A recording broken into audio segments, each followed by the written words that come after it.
Great, hi everybody. Like James mentioned, this is our Intro to R workshop. Welcome and thank you for coming. Still a bit of pizza at the front if anyone's interested. Might make your keyboard a bit pizza-y, but such is the risk of that.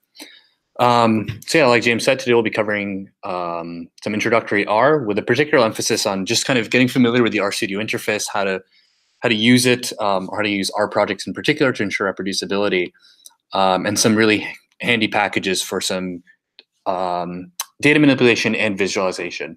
So if some people are here with the kind of expectation we'll go into more stat stuff, we're not actually going to do that today. Today is more kind of the fundamentals of R and getting to grips with it, and then doing some more fundamental, and I would argue like important to know before you get into stats operations. Though if there's people who want that down the line, in fact we should totally do a stats in R lesson, but that's not what we're going to cover today in much detail. So does everybody have RStudio open? Cool. Since we're a little behind time, I think we all know each other, so I'm not going to go through our introductions. But real quick, just to get a sense of who's in the room, who here has used R before ever? Just hands up. Okay, like most people in the room. Who here would describe themselves as like particularly comfortable with R? Particularly meaning like you can get done what you need to get done in R, but not much past that. Okay, that's fine.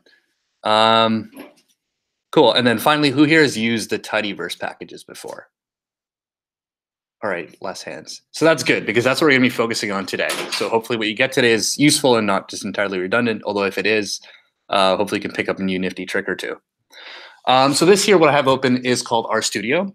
And its interface of working with R, which kind of as James mentioned, is a programming language specifically developed by statisticians for the primary purpose of data analysis, statistical analysis, and data visualization. R itself is just a language. What we have open here is RStudio, which is an interface for interacting with R. And I would argue pretty much like the way pretty much anyone around the world uses R. If you'd like, you could also use Jupyter Notebooks, as we mentioned last week, but I would say that RStudio is kind of maybe the better way to go. Still totally subjective, though. So RStudio consists of several panes. Your pane layout might look slightly different than mine, but in the top left, you should see a source panel. If you don't see a source panel, if you go to File on your top left, head over to New File, and for now, just click on R script. That pane should open for you, but that's only if you don't see it.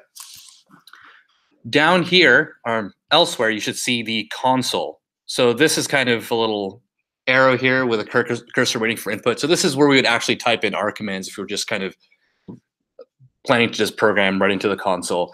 What we're generally going to be doing, however, is writing stuff in the source panel over here and then sending commands over the console. So very rarely will we actually be clicking on here and typing stuff in, except to maybe test out a few things. The other two panes are more for like, let's say reference or showing plots and such. So there's a useful pane that lists all the various objects we've made. So some folks might remember objects from our Python lesson. They work very similarly in R. We'll get into that all the same.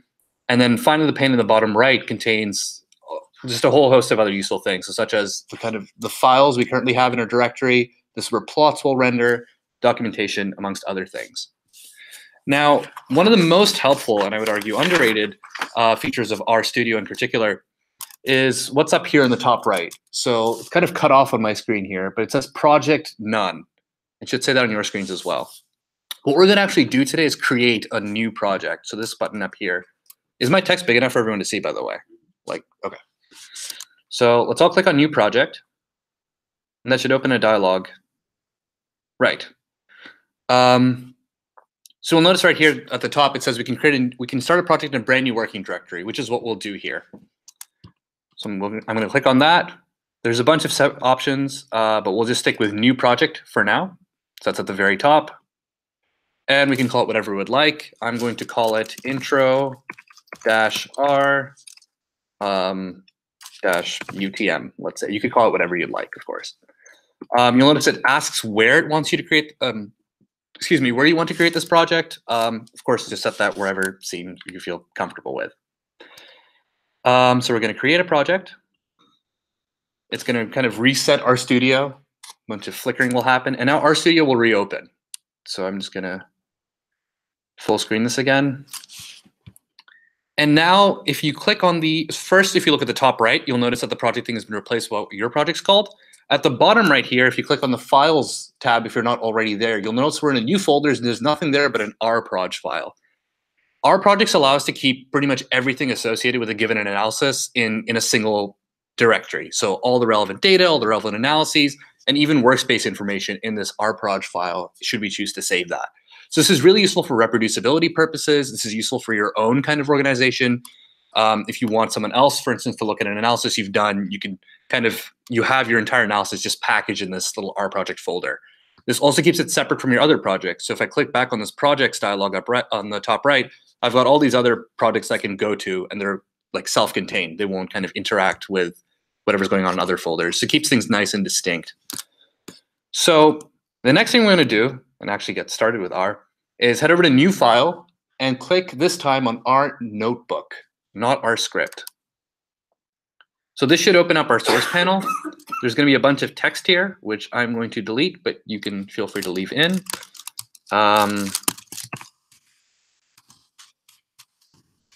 And at the top here, there's like a little header with some dashes on either side. You could leave that as is. You could rename it.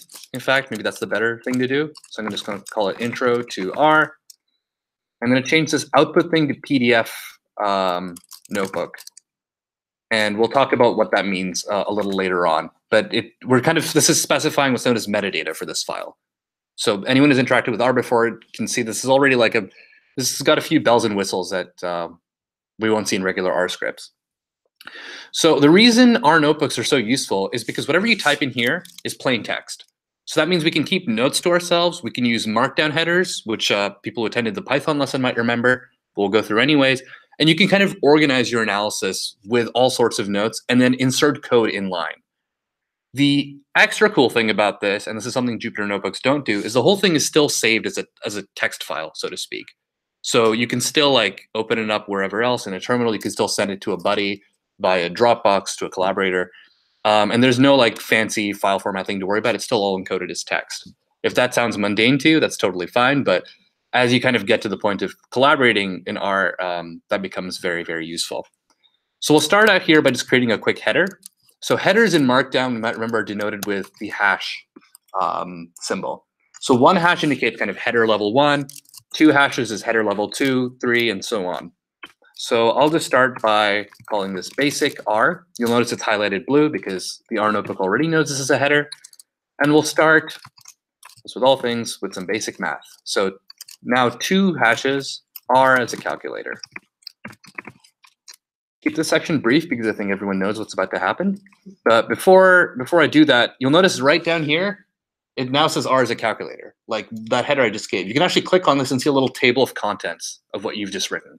This is super useful for organizing much longer notebooks, especially if you want to share your analysis later on with your PI or whoever else. So we all know how math works, but how do we do it in our notebook? Basically, since everything here is interpreted as plain text, to actually run code, you have to specify what's called a code chunk. So to insert a code chunk, you have to press, I'm going to just write this shortcut up here, Command/Control plus Alt plus I. When you press that, this whole thingamajig shows up. And if you're kind of the type that likes pointing and clicking at things, there's also an insert button up here. You could go up there and click on the R selection to create an R code chunk. But suddenly now we've got this big gray chunk. Actually, I'm going to minimize this down here. And inside here is where we can type in R code. So if you forget what 2 plus 2 is, we can just type that in here. This will be interpreted as R code, and specifically this, nothing else in this file. And then we can run what's in this with Control-Enter or Command-Enter if you're on a Mac. So kind of the same shortcut we would expect in a general R script. The cool thing is that the output renders in the console. So we've sent this command over here over to the console, but it also renders over here, which is, again, nice because we can just keep reading this to see what's going on in whatever analysis we're reading back. Of course, what's more useful might be to actually do stuff with, to actually save, let's say, numeric data before working with it. So what we're going to do is play around with objects and functions. I'm not going to belabor the calculator point because I think most people are familiar with how to do that. But yeah, what's more useful generally is to actually save all sorts of, let's say, numeric or even text data into what are known as objects, which can be thought of as pretty much containers for whatever pieces of data we care about. So for instance, if I wanted to create an object X that just contained the value 5, I would do so using what's called the assignment operator. So this differs actually quite a bit from Python. In Python, you might remember that we use the equals sign to denote assignment. In R, it's a bit different. It's kind of this less than dash symbol. I think Alt-I is a shortcut to type that. I might be wrong. James, correct? Oh, yeah. Alt minus, but I just type it up. What this will do is save the value of 5 to this object called X. So then if I were to, let's say, if I wanted to ask R to return the value of X to me, I could use what's called a function. I could use a function called print. So we can run this whole chunk of code with Shift Command Enter or Shift Control Enter. You could press the play button up here.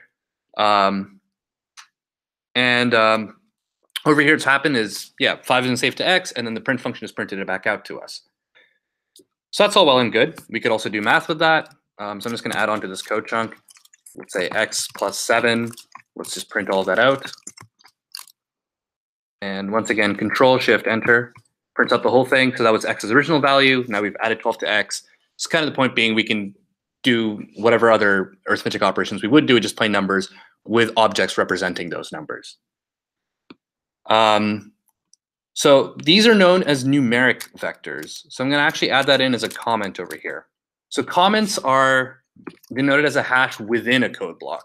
So it's important to note, not outside of a code block. And they're used to just leave little text notes to ourselves. So I'm going to write numeric vector. And if we wanted to save text information, we could use character vectors. So the same syntax applies here. So let's say we were to make an object called my_word. We would start the same way by writing up that variable name and using our assignment operator. But then whatever text information we wanted to save in there, we would denote in quotes. So I could write in apple, which could represent the fruit or my laptop, depending on which of those you prefer. And similar to what we have up here, we could print my word back to ourselves and then just run this entire code cell or code chunk. So you'll notice there's quotes around here as well. Again, this is likely isn't new to anyone who's programmed before, but it's very important to keep in mind when you want the quotes and when you don't. Without quotes, any piece of text will be interpreted as an object. Whereas in this case, since I've got quotes around this, I'm telling R this is text data, and I want it to be interpreted that way. Does it matter if it's a single or double? It doesn't, as long as you're consistent. Yeah. But you could use that to your advantage to nest quotes if you want to. It's true, yeah. Double quotes on the outside, single quotes on the inside, so they quoted things inside of character vector. Okay. Yeah, so if, for instance, I wanted to say I'm a goofy goober, I would start with 2 quotes so that I could write I'm and not have that quote clash with other things. Yeah, I'm not going to write out goofy goober. But I could have. All right. So the last thing I want to point out about vectors, and this is unique to R. So far what we've seen is should be pretty familiar to anyone who's programmed before, but a super unique advantage of R is that you notice I've called these vectors, numeric vector, character vectors, even though they just contain one thing. The thing is in R, objects are inherently vectorized. So if I wanted to create a vector of size 3 containing 3 numbers, so let's call that my vector, use the assignment operator once again, and here I'm going to use a new function called, that's just the letter C. C in this case stands for concatenate, but no one wants to type that out every time, so the creators of R just shortened it to C. And within this function, we're going to put in 3 numbers separated by commas. So 2, let's say comma 5, comma 9. And then right underneath that, keeping with tradition, I'm going to print my vector. You might also notice that R just helpfully creates dropdown as you're typing stuff. You can hit tab to have it autocomplete, whatever it's suggesting. Saves you a bit of typing. Now, if I run all of this, it returns a single vector, or like a single object, let's say, that contains 3 values. And I could check that this contains 3 values with the length function.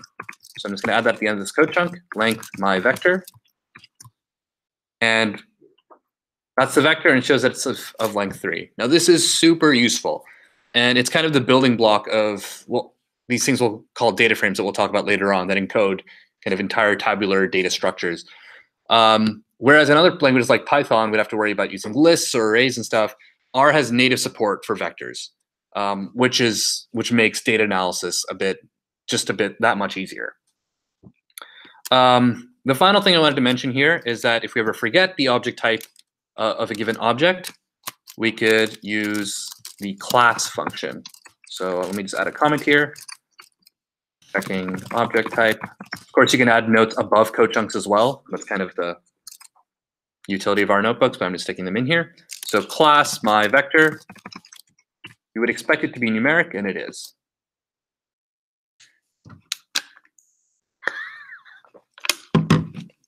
Now, the last thing I'm going to talk about before we get into actual data analysis is creating custom functions. So far we've used some functions such as print and length, and these are functions that have been written by other people, but they're useful to us. We can apply them to objects and have them do something, but often we might find ourselves doing all sorts of repetitive operations on objects, and it might be helpful to write kind of a blueprint for them so we could apply that function on our objects and not have to do all those steps again. So if we wanted to create a function, I'll just call this functions because I know I've called this header objects and functions. Add some white space down here. I can insert a code chunk, which again, Command Alt I, or the insert button up there. And function writing syntax here is a bit different than what you might have seen in Python. I'm making a lot of comparisons to Python, but I realize that most people here were there as well. So I just want to differentiate the differences between the two, or emphasize those so people don't get confused. So let's say I want to create a function to add two numbers, because somehow that is too much typing for me to do. So I'm going to call my function add two numbers. And you'll notice I'm starting with the function name. Then I'm going to start with the assignment operator. Then I'm going to add the assignment operator. And I'm going to write a special keyword called function. You'll notice this gets highlighted blue because it's a particularly special word. What I'm also about to get at is don't call your function function, because that will cause issues. So the way function assignment works in R is you're actually assigning it back to an object the same way you would any of these vectors up here. But we specifically use the function keyword to define what we want. So it looks a bit different than what we had in Python, where we had like def, function name, and all that. It still looks like any old run-of-the-mill assignment. The difference is the function keyword. The function keyword takes in whatever inputs or arguments in computer speak we want our function to take. So we can give them generic names such as num1, num2. So these are the kind of placeholder variables that we can use to write our instructions in this function. Once we've done that, we have to insert the instructions within a pair of curly braces. So if you hit the left curly brace, I don't know if that's visible, you'll notice the closing one will open. Just right then, press the Enter key, and it'll format them real nice for you. So this one will stay up here, the bottom will just show up down there, and there's a nice little indent going on over here. So indents don't matter as much in R as they do in Python, but I mean, it's still worth being consistent with them for readability's sake. So what we'll do here is we'll create an output variable called out, because we're super creative around here. So I'm going to go out is assignment operator num1 plus num2. And what's going on here is I'm defining kind of these generic instructions with these placeholder variables num1 and num2. Finally, once the function is done what it needs to do, the final thing it'll have to do is actually return this value. So for that, we have another special keyword called return. So another function, return, open parentheses, out. Once we're done that, we can just run this entire code chunk. It'll get run here as well.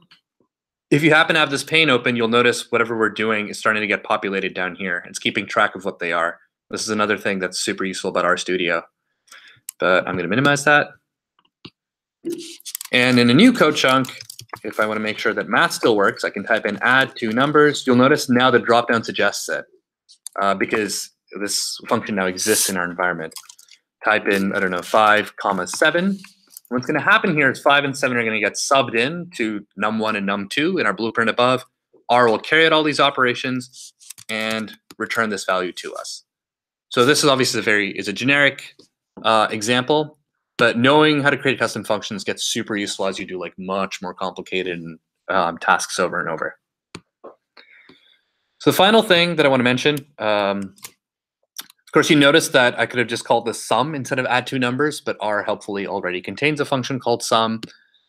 Now, if I were to forget how the sum function worked, if you add a question mark in front of a given function name and then just run that as a line of code, you'll notice this pane will actually bring up the documentation for that function. So we didn't actually write much documentation up there. Writing documentation for your own functions in R is a bit more complicated than it is in Python.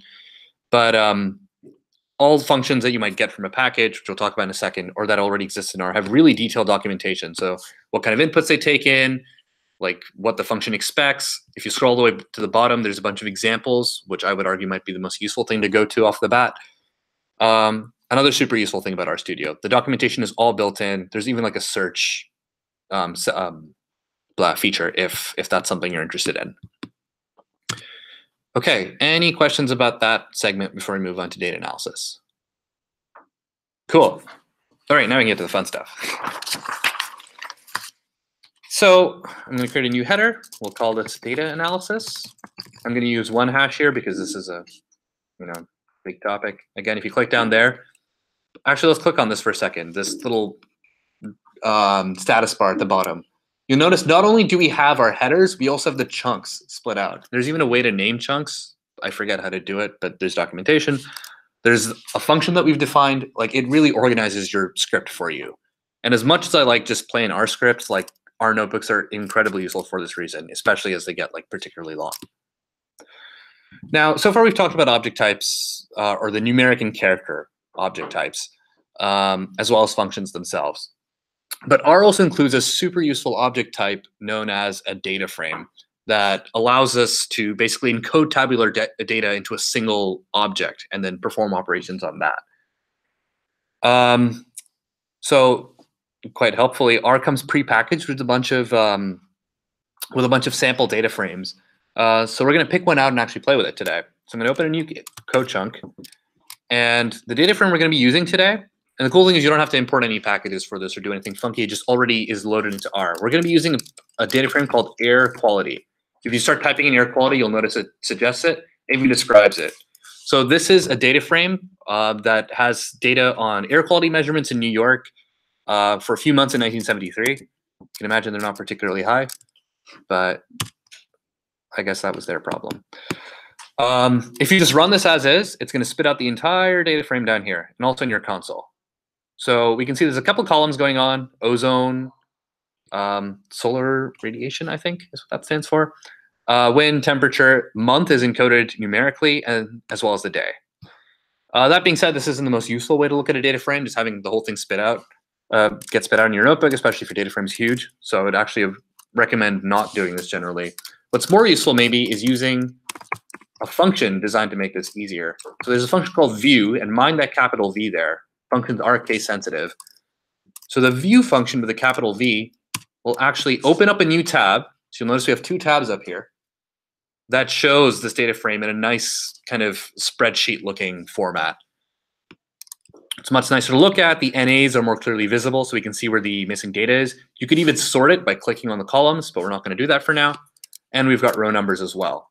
Something that's really cool about this, by the way, is that when you open up data in this way, I'm pretty sure it gets what's called lazily loaded. So that means R is only loading what you're seeing right now. So if you've got a huge data frame, instead of it like exploding your computer, as you scroll down, it loads like whatever data you're looking at and kind of unloads what's up there. Larger data frames do still take longer. Yeah, definitely. But like, you'd be surprised at what the view function can handle, and I really like that about it. We can leave this tab open or we can close it. Totally up to you. But before we actually move on to messing with this data set, it's worth knowing that there's many more functions besides view that are used to actually looking at our data frame. So just write up other functions. This is more to remind you guys you can keep notes. I know I'm not really doing that, but to look at our data frame. So there's a host of different functions that can be used to peek at a data frame that's not just looking at the whole thing, that sometimes maybe show the exact information we actually care about. So maybe the more simple ones at first are head and tail. Kind of as the name sort of imply, head and tail will show you the first and last 6 rows of your data frame. So now it hasn't printed out the whole thing, which is really nice. And especially as you're like kind of messing around with your data frame and altering it whatever way, it's useful to like every now and then just use the head function just to peek at the structure of your data frame without necessarily having to like use view and open a new tab or print out the whole thing. We could do the same with tail air quality. I'm just running this line of code with Control Enter. If my cursor's on this line of code, it's just going to run that line of code. If you highlight, you could also highlight the whole thing and run that, or you could press Control Shift Enter. I know I'm like yambling keyboard shortcuts at you guys, sorry, but it's like that's what I'm thinking at this point. And of course, there's a play button. So these show us the first and last 6 rows. But what if we just want to look at, let's say, the column names? We could get that with the call names function. Call names air quality. Control Enter shows us just those, so you don't have to look at the data. You can just look at the column names. Another useful one is dim for dimensions. So air quality again. Run that with Control Enter, and this is kind of rows x columns. So we've got 153 rows and 6 columns. And then finally, there is str for structure of air quality. And I really love the structure function because it kind of turns the data frame on its side and then summarizes it for you. It says this is a data frame object. It's got 153 observations or rows. It lists out all the columns, what their object types are even. So we've got ints here, int for integer. Kind of like with Python, I didn't actually talk about integers much. Integers and numeric variables are more or less interchangeable. Just integers are just encode integers or whole numbers, whereas numeric vectors contain decimal values. But this is not something we have to worry about too much in R. Anything that works on one object type will work on the other. So was that a question, or are you just like? No, I'm just scratching. All right, true. Cool. So now that we've actually looked at our data frame, now we can actually get to perhaps manipulating it in some way. And to do that, we will import a package called dplyr. So I'm going to add a double header down here. So, and I'm going to call this data analysis with dplyr. So I guess it's kind of redundant, but bear with me. Now to import dplyr, or any package even, actually I should describe what a package is, just to be on the safe side. So you notice we defined a custom function earlier, just to add 2 numbers. Generally, people have encountered more complex problems than that, and have very helpfully created custom functions that they've not only used themselves, but also shared with the world. So this is kind of the beauty of what's like open source packages, open source languages such as R, is that not only are they freely available, they can be expanded upon by people, and those custom functions can be shared with the community at no cost. So what that means is if you've got whatever sort of complex task you have to do and you're kind of worried about how to encode it in R, chances are someone's actually solved that problem for you. You just have to download their function, and then and then you can use their function on your data to do whatever task that might be. So at the start, in the email, I specified installing tidyverse and knitr. What we're about to import, dplyr, is a part of the tidyverse suite of packages. There's more than just dplyr. They're all super useful. They're like a whole ecosystem for working within R and super worth getting acquainted with. But for now, we're just going to use dplyr. And to load that in, we're going to use what's called the library function. After that, you just type in dplyr. You could probably tab complete that as well as you're typing it. It's spelled D-P-L-Y-R. It's pronounced dplyr. Some people say dipler, and it stresses me out. But also do you. If you run this, you'll get a bit of worrying red text. This doesn't mean anything broke. What it's basically saying is that, so remember earlier that I said that we called our function add 2 numbers and not sum because there already exists a package or a function called sum. So it turns out dplyr has a few functions that are named the same things as existing functions, because I guess even developers don't always adhere to that. So it's saying that if we type in, let's say, the filter function, R is going to interpret the dplyr version of that. That's all it's saying. Which in our case shouldn't be a huge problem, because very rarely do people actually use the other filter function. Cool. So I guess the one other thing we're going to do off the bat before we get to actually doing this is convert air quality. So I'm going to type in air quality and then the assignment operator. So I'm actually overriding air quality here using a function from dplyr called as_tibble.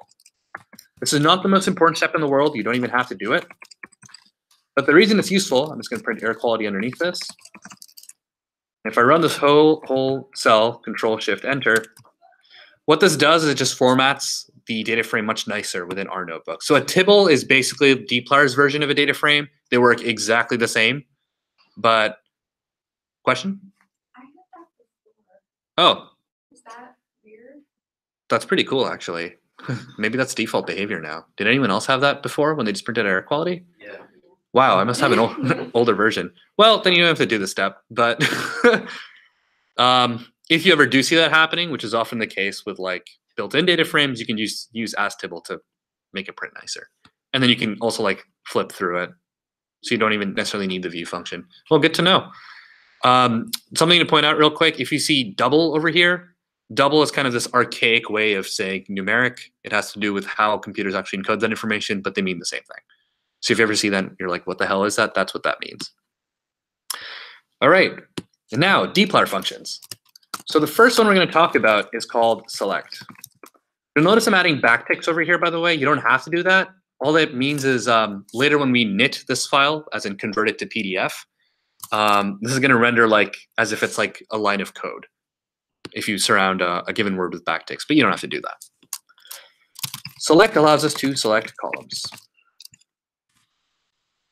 So dplyr centers around a set of what are kind of informally known as dplyr verbs. They all follow a very common syntax and all do exactly one thing. In this case, the select function will allow us to select columns. So the way that works is, let's look at the call names for air quality. We'll use our trusty call names function, print that out. We've got a bunch of things here: ozone, solar radiation, and so on. What if we just didn't care about most of these columns and we just wanted to keep the month and day columns?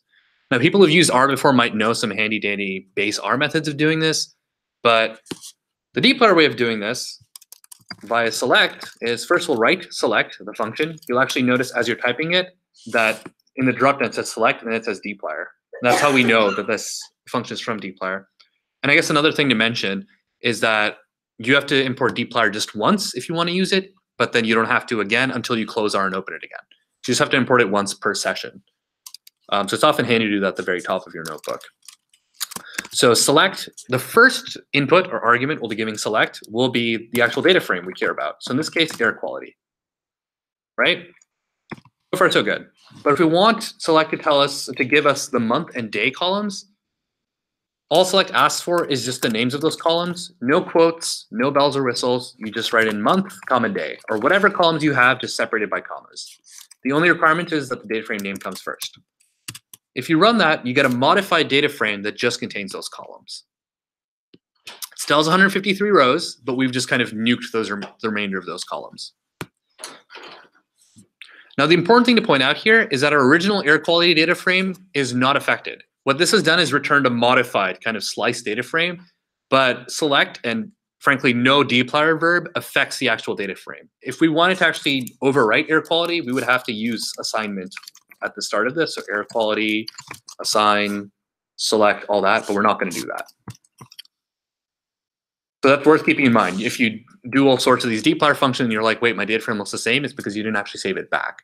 And I actually kind of like it this way because then it just doesn't do things to your data frame without you knowing. So select allows us to select columns. What do you guys think the function to, let's say, filter by rows might be called? Yeah, I was about to say, I kind of said it. But filter allows us to filter by a condition. So let's peek back at air quality in our tab over here. Let's say we just cared about the measurements in July. We wanted to see what the air quality was like, just in the thick of summer. So I think this data set goes from July to August. No, actually after that. All right, let's just say July onwards.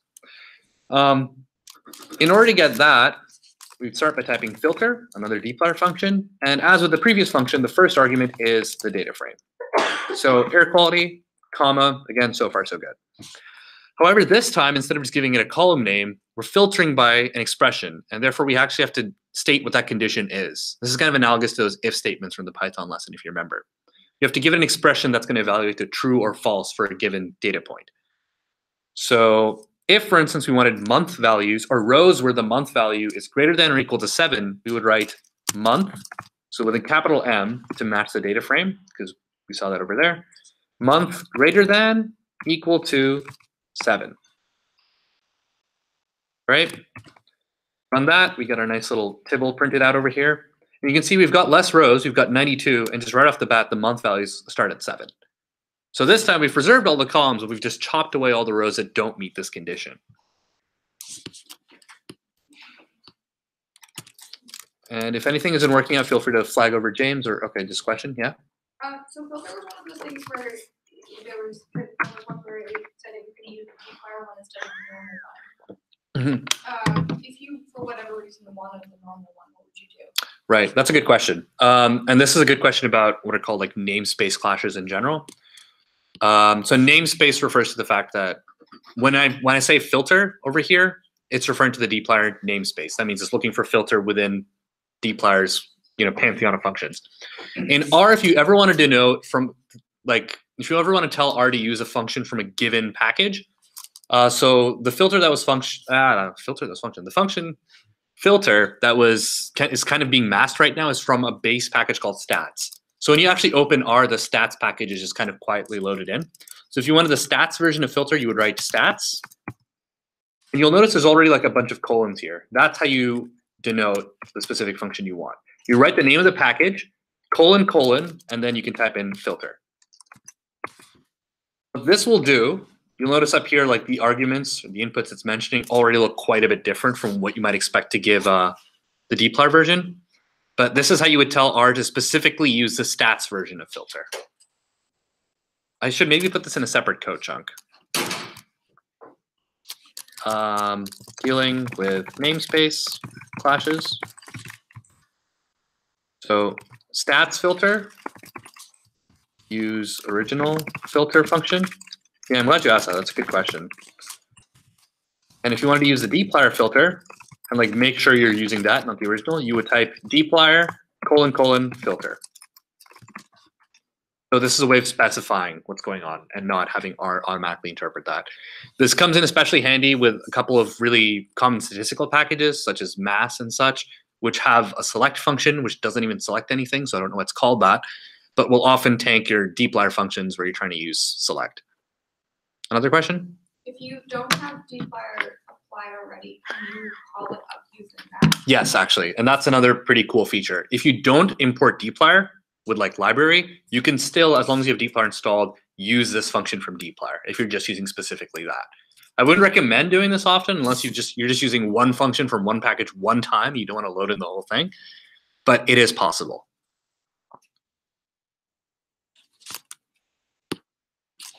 Cool. Any other questions? All right, so real quick, I'm going to do a quick aside on some conditional syntax. So over here, we've got greater than or equal to, but kind of like with Python, R has some like kind of, in some places, sort of kooky ways of encoding how to, or certain conditional expressions. So quick aside on conditionals. So this is just going to be a list of kind of the syntax of how you would do this. So for instance, if you wanted to check two things are equal, even though we don't use the single equals for equality in R, you still have to use two equal signs to check whether two things are equal. So this is checking for equality. If you write 2 equals 2, R is going to yell at you, unfortunately. You have to use two equal signs, and this will then return either true or false. So if you wanted to check, for instance, if you wanted from our data frame, if we just wanted the rows where month is equal to 6, we would write filter air quality month equals 6. So greater than or less than work the way you'd expect them to. So I'll just write those out for reference, but you don't have to because hopefully these are pretty familiar. When it comes to greater than or equal to, you have to make sure to have the equals second. So I'll just do less than or greater than or equal to 3. The reason for this is if you've got the equals on the left side, it'll try to interpret all of this as less than 3 or something. It thinks you're like trying to assign some sort of variable. Something along those lines, it won't be happy about it. You have to make sure to have the equals on the right side. And an easy way to remember this is when you're saying in plain English, you say less than or equal to. You don't say equal to or less than. I mean, you can, but most people don't. The final things to check are, this is really useful, membership. So if you want to check whether a given value is within a set of values, so let's say if you wanted to check whether the value 3 is within a vector containing a set of numbers, you would write % in %. So this kind of % operator thing is something we'll see again. This is a way of specifying certain kind of specific operators in R. So if you wanted to see if 3 is within a vector consisting of 3, 5, comma 7, so I'm using the C function again to define a vector, this is how you would check whether that's the case. Finally, and this is pretty useful in general, you can also check whether the object type of something is what you expect it to be. So if I wanted to check if the number 3 is numeric, is.numeric, and there's an is.dot function for any object type. Is.numeric 3 will check whether that's numeric or not. So there's also like is character, is data frame, and so on. These exist for every object type, and they're very useful for that reason.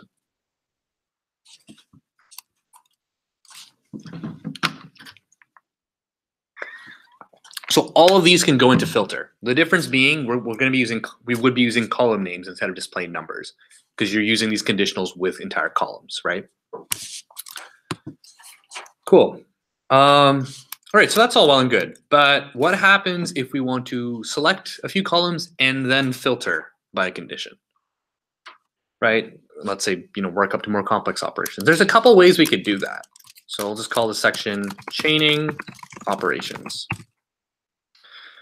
So let's say I just wanted to select months greater than 6, so July onwards, and I just cared about month and day, just those two columns. So one way I could do that is start by writing select air quality month, comma day, as we did earlier. And since this whole thing will return a data frame, I could kind of nest this within filter. So on the left side here, I would start writing filter. On the right side here, I would write comma, and then I'd write my expression. So month greater than 6. And you can already see this is a bit of an eyesore. If I look back at this in 5 minutes, I'd have to squint at it for some time to understand what's going on. But basically, the inner operation would happen first, and then the outer operation would get evaluated. But this is a relatively simple case. As you select more columns, as you add more conditions, you can imagine that this gets pretty wonky and maybe not something you want to have. So let's not do that. Instead, what we could do is maybe save the output of the first operation to an object, like a temp object, and then run our second function on that, right? So we could go temp and our assignment operator, select air quality, comma month, comma day. I didn't actually run the above, but you could if you'd like. And then I would do, I guess, filter, temp, comma, because now temp is that column subset of data frame, then write in my condition, month is greater than 6. And although this is a bit cleaner to read, as you add more operations, this gets increasingly cluttered. Your workspace is also just going to store all these like intermediate steps or data frames at intermediate steps, and you don't want that, especially if you're working with huge data sets. So it's still not particularly ideal.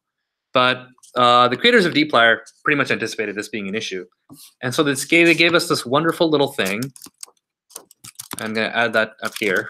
Meet the pipe, called a pipe. And Simon laughs because he just heard about this last week and has been cued to its magic. So a new code chunk, I'm just going to write this out. The pipe is % greater than %. And if you're looking at that being like, what is that monstrosity? Don't worry about it because you don't have to type it up every time. The cool thing is it's so commonly used in R that RStudio has a built-in shortcut. I know I'm harping on about those, but Control/Command, Shift, and M will just add in the pipe for you. Now, the reason the pipe is so useful is because it's going to take whatever's on the left side of it and insert it as an input to the right. So let's get rid of the pipe for a second here. And remember how I could use select air quality, quality, comma month, comma day, just to get those two columns.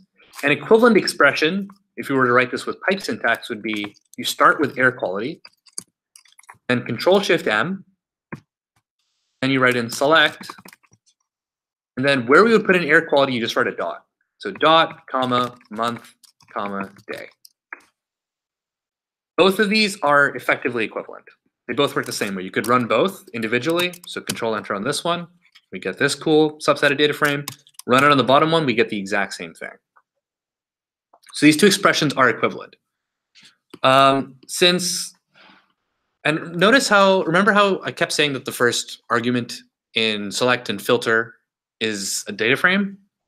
So that's completely by design. And the reason that's useful, or sorry, not the reason that's useful, the consistency that that kind of offers means that we can actually do away with this bit entirely, because then by default, the pipe will feed this data frame as the first argument to this function. So every dplyr function takes in a data frame as its first argument for this exact purpose. So the idea here is, I'm just gonna, actually let me start a new thing down here. The idea is we could type air quality. So let's do our whole operation chain now with the pipe. Add a pipe with Control-Shift-M, hit enter. You'll notice there's a bit of an indent over here because it's expecting more input. We could write our select function and just focus on its inputs. We could just write month, comma, day. No longer have to worry about adding in the data frame every time. So this kind of reads as a standalone command. Then at the end of this, you could add another pipe. Hit enter again. Now type in filter. And remember, early in filter, we were writing the data frame name. Don't have to do that anymore. Now we just write month is greater than 6. Now if you run this, the whole kind of set of operations gets completed. And it's a lot nicer to look at. So people who are new to this, like, take a second to take it in. It's like a very different style of programming than most languages allow. But it's kind of what I would argue is like the core of why dplyr is just so straightforward to use. Because this effectively reads like a set of instructions, like a recipe. It's like, first select, buy these or get these columns, then filter, do this, and then you could chain more and more operations to kind of create this complex chain of commands to get the exact like data frame, let's say, configuration that you want, which I think is super neat. And I also just really like that it reduces the amount of, let's say, thinking you have to do in terms of translating what you want into code, because it reads a lot more like English to me. So any questions about that? Yes? It performs them in order, so select first and then filter. Yeah. So air quality kind of goes into select, you could think. The data frame that this operation returns then goes into filter. And then that would get piped forward where we'd put another pipe. So it kind of works forwards or downwards, I guess. That also means that you can't modify your data frame in such a way that makes it so that modified data frame can't be used by the commands that come after. Yes. Right? Because each line is returning a data frame, you need to make sure that they're being performed in an order that makes sense. Makes sense. So if I filter out the month command, or sorry, select like a different column, I don't have the month command in, or month column in there anymore. Then I try to filter by month. R is going to be like, the month column doesn't exist anymore in this data frame. So if here I tried to filter by wind, it would just complain. Another cool thing about, I know I keep saying complain and stuff, but R is your friend, I promise. So another cool thing about the pipe is it actually works on any function. Like, we've been using it for dplyr so far, but you could use it on any function within R. The thing is, if whatever your chosen input isn't the first argument in that function, then you would have to use, I think I got rid of it. I'll write it out again. Air quality pipe select dot comma month day. So you would have to basically specify the dot to tell R where you want that input to be piped into. So it might be the second thing in your function, for instance. With dplyr, the beautiful thing is we don't have to worry about that. But in case you wanted to use it anywhere else. The last thing I want to mention is if you do want to use it anywhere else, you have to import dplyr to get the pipe. Even though the shortcut is natively built in, you still have to have dplyr loaded into your kind of workspace in order to use the pipe. Otherwise, it won't be able to interpret what that is. Question? Yeah, so just to reiterate what you just said. Sure. So for all of the dplyr functions, you don't need that dot comma, but for any other function in R, you do. Not for any other function where the input isn't the first thing. Oh, okay. Yeah. I'm trying to think of an example off the top of my head. Yeah, I guess the seek function. I'll just do this up here because it's not outwardly relevant. The seek function will return values from to. So if I were to give it 1 to 5, it would return values 1 all the way to 5. If I wanted to pipe 5 into that, I would have to go 5 pipe seek 1 comma dot. Okay. Whereas if I were to pipe 1 into that, I would go 1 comma seek, and I could just leave that at 5 because 1 automatically becomes the first argument. Does that make sense? Yeah. So if it's not the first argument, you have to specify the dot. Otherwise, you can have the dot in the very beginning, or you could leave it out. I think if you're using something like seek, it's maybe more helpful to have the dot, but personal preference. Cool. Any other questions about the pipe? I love the pipe. Like it's changed R for me. I have like a pipe sticker for a reason. It makes programming a lot easier. And as much as I love Python, sometimes when I'm there, I kind of wish I had a pipe. So so far we've looked at 2 functions that allow us to kind of slice our data frame some way. We've looked at select to get columns. We've looked at filter to get certain rows. With filter, there's also, I forgot to mention, you could also have multiple conditions in there just by adding them on. The same way we had, what's it called? I'll just do this here to kind of emphasize the pipe point. So if I were to do the same thing with month, select month comma day, pipe filter, month is greater than 6. If I also wanted like days greater than 10, I would just add that on as a new condition. So day greater than 10. Again, separated by comma, by a comma. Much like select, it's just you're separating your conditions by commas. So I'll write multiple conditions. If you wanted a kind of an or situation, if you wanted it to filter such that if either of those conditions are true, it'll return the row, you'd replace the comma with the pipe symbol, or like, a lot of people don't know what that is, so I'll just type that up. So I could go air quality, comma, again, select month, comma day, pipe again, filter, month is greater than 6, and then this, it's like shift backslash. This little like kind of line symbol, day is greater than 10. So this is month greater than 6 or day greater than 10. So that's if you wanted like either of those conditions to be true. Make sense? Cool. Yeah? So that little line symbol is the pipe in other languages. Yes. You can't use it interchangeably here, can you? No, it's not a pipe here. It's specifically OR operator. So if you've ever used the Unix shell or Bash, then this in fact is a pipe operator. Yeah. But in R, it's just used to denote kind of OR conditions. In fact, in most languages. Yeah, it's true. But I think Bash predates a lot of them. Unique Yeah. case. Yeah. But yeah, that's a good question. Anyhow, so there's a few other dplyr verbs to cover. So those are pretty straightforward. Another one is called arrange. We don't have to spend too much time on it because it does exactly what you'd expect. It just sorts your data frame. So now we'll just stick to the pipe syntax. Air quality, pipe. This time we'll type in arrange. And now arrange's first argument is technically our data frame, but we're too good for that now. We don't have to type that up. We've got our pipe, so we just write in what we want to arrange it by. So if you wanted to arrange it by, let's say, the temp variable. So I'm going to peek at the data frame again over here. So you'll notice temp is totally not ordered.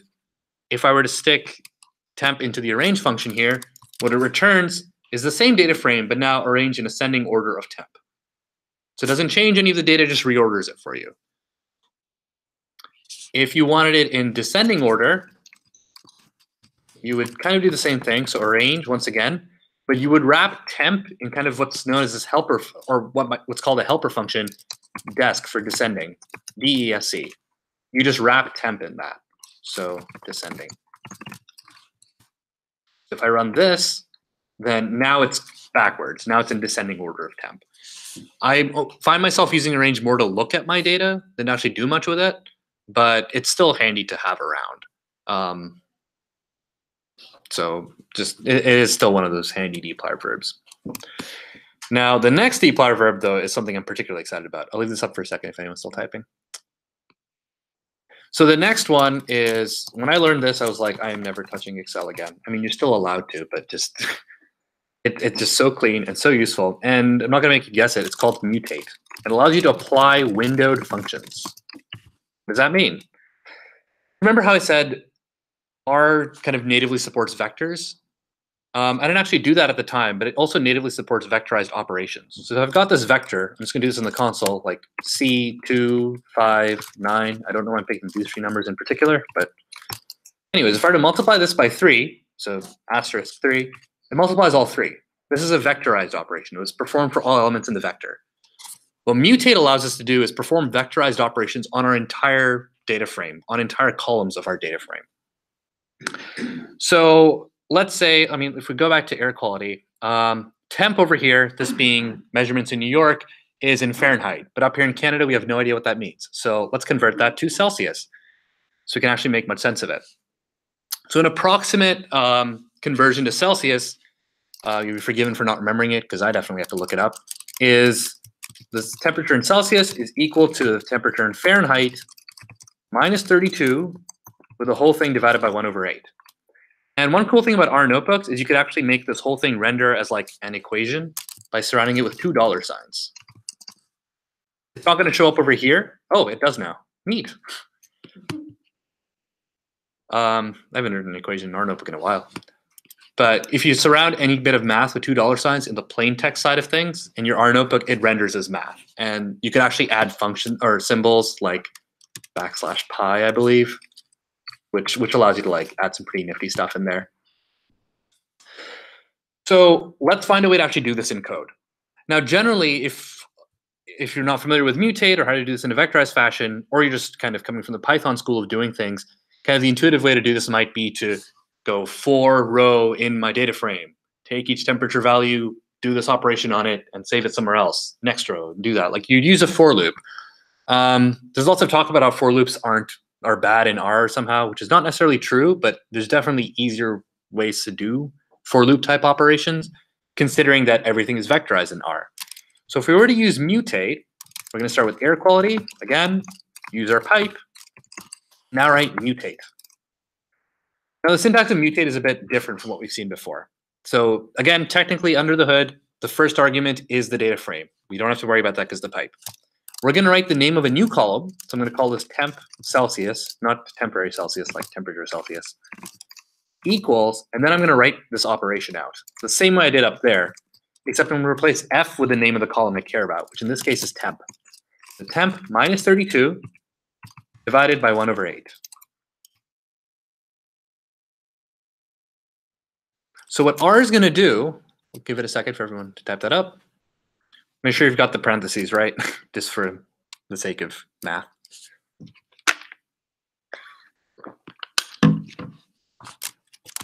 Now, once we run this, you are, but this is slightly different because we're not doing a conditional. This isn't like comparing two things. So what goes on here is, remember how an assignment in general in programming, you might have noticed by now, we usually have an object name on the left side and all sorts of operations on the right, or just a value or whatever. Same thing applies here, except now we're creating a new column called temp Celsius, and here's the operation we're using to assign to it. So you can actually click on this little arrow over here next to day to see this new column we've made. And you'll see that for each value of temp in our data frame, R has performed this operation in a vectorized fashion and created a new column containing all of this.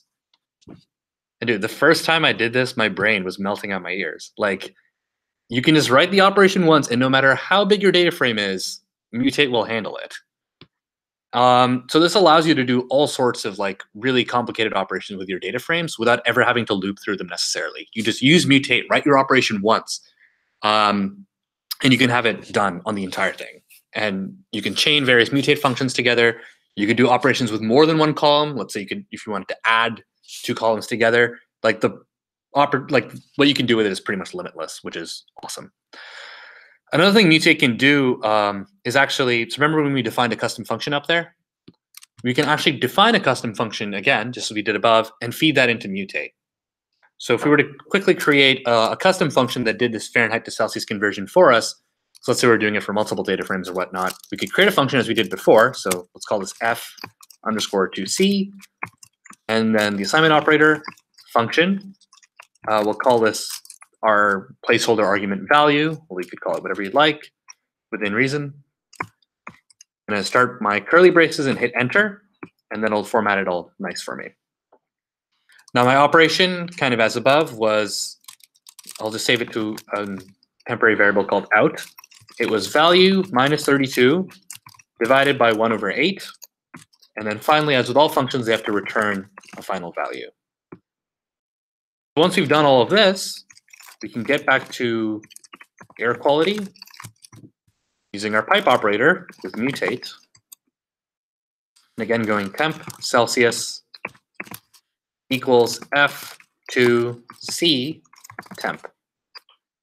And I will stop and let everyone type that up. If I run this whole thing,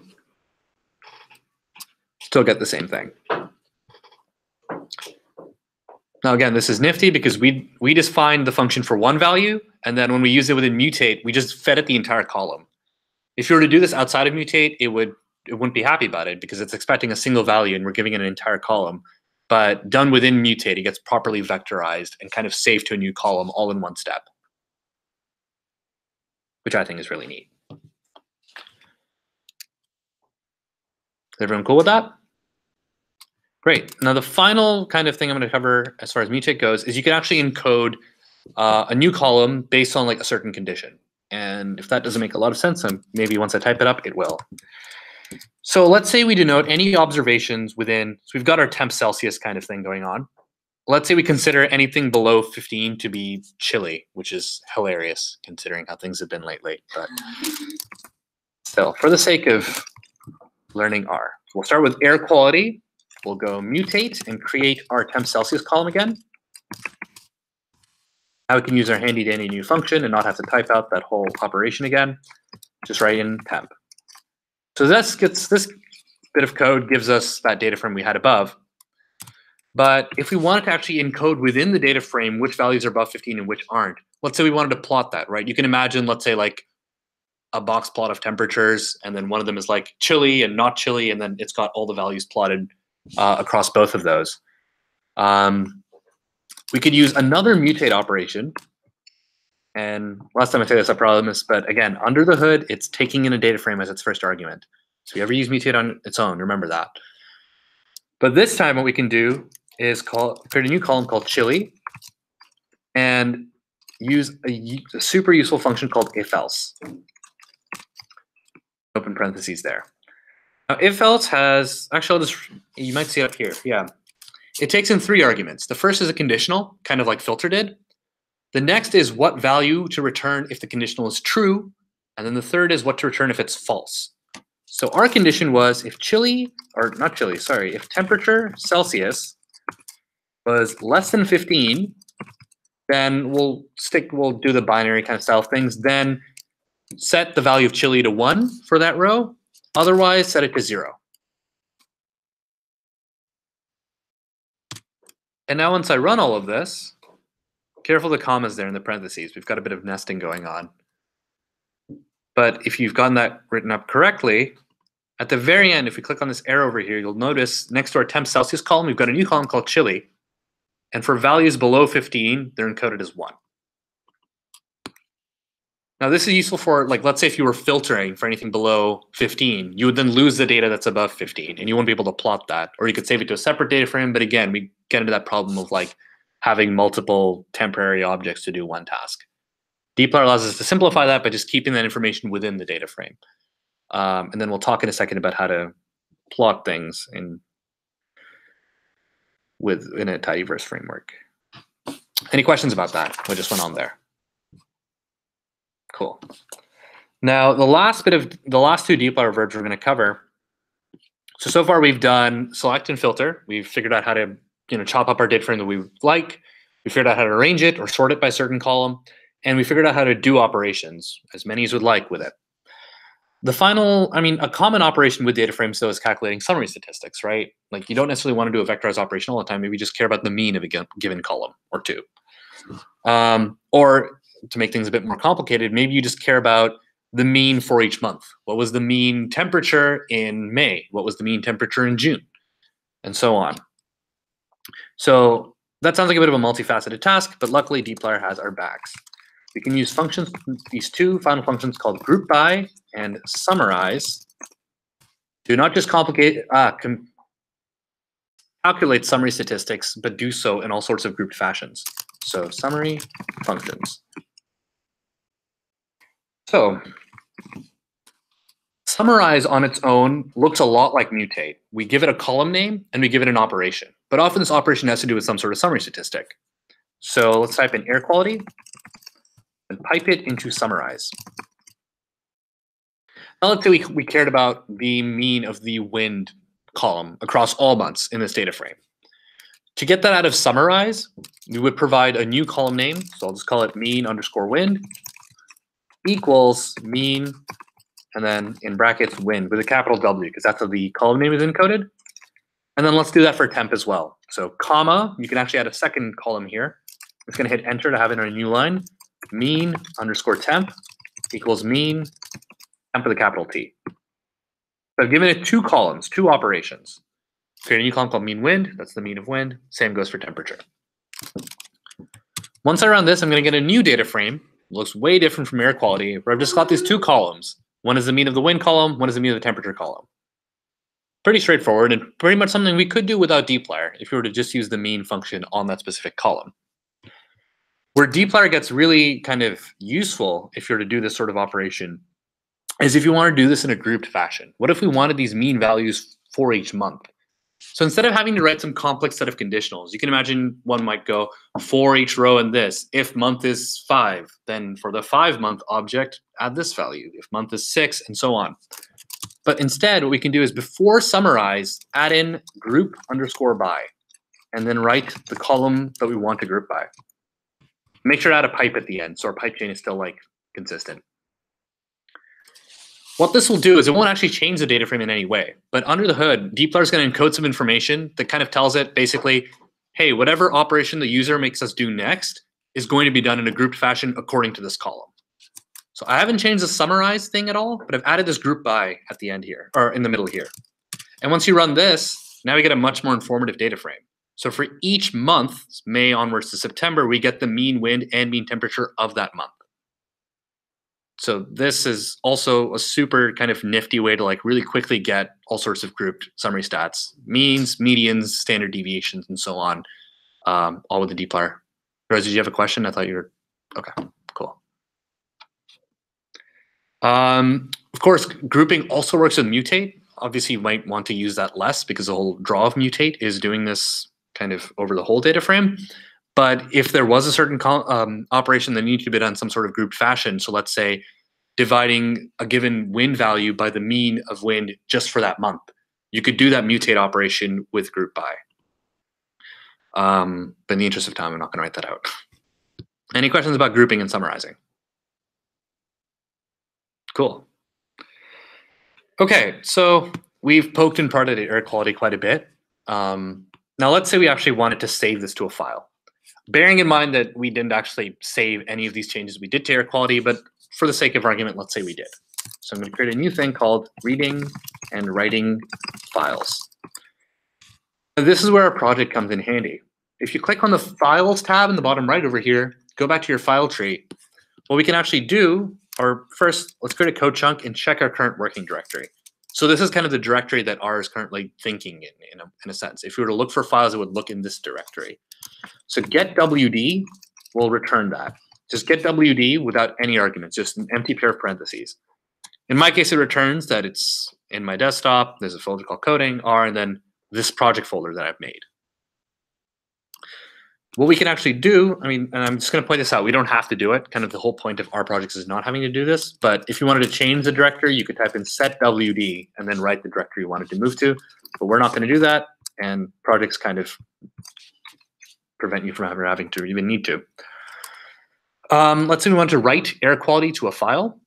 Something that makes that a little easier, indeed makes reading in files easier as well, is another package called readr. So readr is part of the tidyverse, so the same group of packages that dplyr is a part of.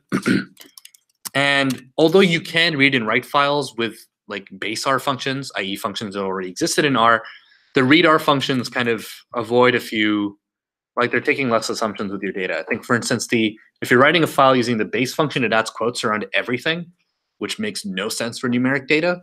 But the readr version does not do that. So if we wanted to write our file, let's say as a CSV, to our project folder over here, what we could actually do is use this new folder button to create a new folder. I could call it data. And now that's just been added over there on my computer. And then I could go write underscore CSV, write in the data frame I want to write. So in this case, air quality, and comma, the name of the file that I want it saved as. In this case, since we want it in the data folder, we have to write data slash, and then I'll just call this air quality.csv.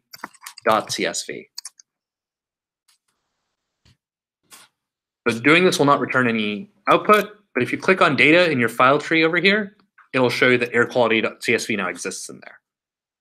Then you can click on this arrow up here or these dots to take you back up. On the other hand, if you wanted to read in a data file, which is probably the more common when you're starting any analysis, you could read it in. I'm just going to go air quality is read underscore CSV air quality, or not, sorry, the file tree. The path. Air quality.csv. So this is pretty redundant, but just to kind of show you guys how to actually do this. The other cool thing about read underscore CSV from readr, so the difference between the readr version is it's underscore CSV, not .csv. So the basic R version is read.csv, and I would recommend avoiding that if you can use this one. Not only does it like parse it correctly most of the time, it actually specifies what it parsed each column as. So these are all numeric in our case, but if there was like text data in there, it would say call character for whichever column that was, which is useful, especially if you're importing a bunch of stuff and you just want to make sure it was imported correctly. Any questions on that? Yeah? I discovered because I didn't name my thing data that R doesn't like spaces. Yes. Where did you put the space? I tried to put like in the directory name, I said sample data. That's actually a really good thing to point out. Generally, not just R, but computers in general are actually, they're not huge fans of spaces. The reason for that is a lot of commands, especially in like the bash shell, if you ever encounter that, spaces are used to denote separate inputs. So same goes for directories. If you're ever creating a directory, try to use underscores, or, I mean, you can use dots, but those are also best avoided. Something like sample underscore data would be a better folder name, just to avoid that problem. But we'll learn more about that in our bash lesson. Okay, so we are running a bit low on time. I had a little bit on plotting with ggplot2. Not a whole lot. It would have been, ggplot would have been its own lesson. So what I'll do is actually just cover that really briefly, not in kind of its full detail, but the materials are available online and you won't be missing much. I'll just be skipping one step. So real quick, let's do some plotting with ggplot2. ggplot2 is again made by the same people that made dplyr. And so it plays really nicely with dplyr, by which I mean its first argument is, or in most cases, the first argument to its functions are also data frames. So it integrates really nicely with dplyr chains. So with ggplot, we first import it using the library function, ggplot2. Running this, I don't think, raises any red text, which is nice. And to plot things with ggplot, we use simply the ggplot function. That's all it's called. Note though that the function is called, the package is called ggplot2, but the function is just called ggplot. It's important not to get those mixed up. The first argument to ggplot is always your data frame, so air quality, comma, and then the second argument is always specifying what are on your axes. So ggplot calls these aesthetics, or ACE, AES for short. So ACE is a helper function. You create this function kind of within your ggplot function. So we type in ACE, open parentheses, and then you specify the X and the Y. You can specify other things as well, but that's more advanced. We can get into that another time. So it's on the X-axis, I wanted temperature for my data set. On the Y, I wanted wind. So X equals temp, Y equals wind. And that's it. That's our ggplot call. And of course, when we run this, we're going to get absolutely nothing. Well, it seems to know what we're trying to draw, but it hasn't drawn any points. It hasn't drawn any data yet. You can see temp is on the X-axis, wind is on the Y. But the thing about ggplot is we actually have to specify what kind of plot we want, using what are known as geom objects. So do we want a scatter plot? Do we want a line plot, for instance? Now to add geoms to ggplot, it's so a line that I heard once and haven't been able to get past is ggplot, like ogres and onions, is all about layers. So at the end of your ggplot function, we add a plus symbol, which we used for arithmetic, but now we're using it for functions for some reason. And after that, we add a new layer or a new geom. We're going to call this geom_point, and then just leave it with empty parentheses. ggplot is all about adding these objects iteratively using the plus symbol, and then you kind of draw your plot with more and more kind of elements. So if I'm to run this, suddenly I've got the same plot, but now it's populated with all sorts of points. If on top of that, I wanted to add, let's say, a linear fit, I would have to add another layer. So at the end of geom point, I would write plus, enter, geom_smooth. So geom smooth is to add fit lines. And we're going to specify we want a linear fit. So we're going to write method equals, and then in quotes, LM. This is how geom smooth interprets, or this is how we tell it to get a linear fit specifically. So linear model is what LM stands for. Once we do that, we've got the same plot, but now you'll notice this line is layered over the points. The fun thing about this is if you were to actually switch the order of these, which you don't have to do, I'm going to do it here. Make sure you get rid of the plus down there. Oops, yeah, I forgot the plus. You'll notice the line is actually underneath the points. It's maybe hard to see on my screen, maybe a bit easier to see on yours, but like the order matters. You're layering elements on top of each other. Which is very handy when we're making fancier plots, but this is kind of all we're going to do today. The final thing I want to mention is if we wanted to just do this for, let's say, the month of May, we could add a dplyr chain up here. So air quality, pipe, and then filter, month, double equals 5, then pipe again. And now, notice how this is the first argument. Just get rid of that or replace it with a dot. Either works. I'm just going to indent this for readability, but you don't have to. Now, this here is a dplyr pipe chain. After this gets piped into here, this is now a ggplot call. So now we're using pluses because we're layering things. So this is how dplyr and ggplot integrate. Basically, the idea is you chop up your data frame the way you want, then you pipe that into ggplot so you can have your modified data frame plotted. So now if we plot this, we get something a lot different. Now we've got substantially fewer points because we're just looking at the points for the month of May. So kind of the two of these together allow us to they provide a really robust toolkit for chopping up data frames and doing all sorts of operations with them, and then plotting them at the very end. So of course, ggplot is way more complicated than this, but that's a lesson for another time. All right, that's about it I have for today. Are there any final questions before we wrap up and knit? I think people are still typing, so I'll wait for a second. If something went wrong, mind where your pipes and your pluses are. Remember that ggplot does not like pipes, and dplyr does not like pluses. All right, so if you're all done with that, the final thing we're going to do is actually knit this, and you get to see the fruits of all your labor. So over here, you'll notice it says preview. If you click on that, go down to knit to PDF. When we specified at the very top of our file, you could scroll up if you don't believe me, we wrote PDF notebook. That means the default behavior is to knit to PDF, but we'll be explicit about it anyways. Click knit to PDF. The first thing it's going to do is ask us to save this. So I'll just call this lesson.rmd. It's be hard to see on my screen. RMD stands for R Markdown. That's kind of the file format of the R notebook. It'll also, question? Where did that come from again? Oh, sorry, I'll just close this again. Sorry. Go up here to where it says preview or knit. Oh, okay. Click on the drop down and click knit to PDF. Got it. So it'll ask you to save. We go lesson.rmd. So it's saved in our project folder. It's going to run a bunch of stuff here. There's a new tab you'll notice. What it's doing is actually running every line of code. And it's also going to struggle for a second. Yeah, there it is. Did it break? Yep, it broke. So if you have errors, it breaks. I'm going to see if that's quick to diagnose. It probably isn't. Yeah, I'm going to get rid of this.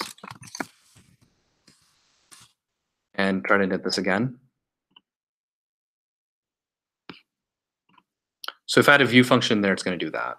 You can go away now. There. This is my knitted document. If that didn't work for you, that's fine. We can look at that in a second because sometimes it's finicky like that. But how do I make this disappear? I don't use Adobe. There we go. Looks a little blurry here, but what it does is it renders the entire notebook with headers and code within our, as a PDF pretty much. So that includes outputs as well. So if your PI is ever like, how'd you do that analysis? Write it up in our notebook, export to PDF and be like, enjoy. It's all right there. Every step you did, all the notes you took, and even the math render is super nice. So if I could find the Fahrenheit thing, yeah, there. So that gets rendered with all sorts of math symbols as well, if that's something you're doing. So if you had knitting issues, you want to have them looked at, we can do that right now. But otherwise, that's all I had for today. If there aren't any final questions, I guess we'll wrap up and end it here. Thank you guys so much for coming. I hope that was useful. And James and I will be around for questions. Stopping the live stream.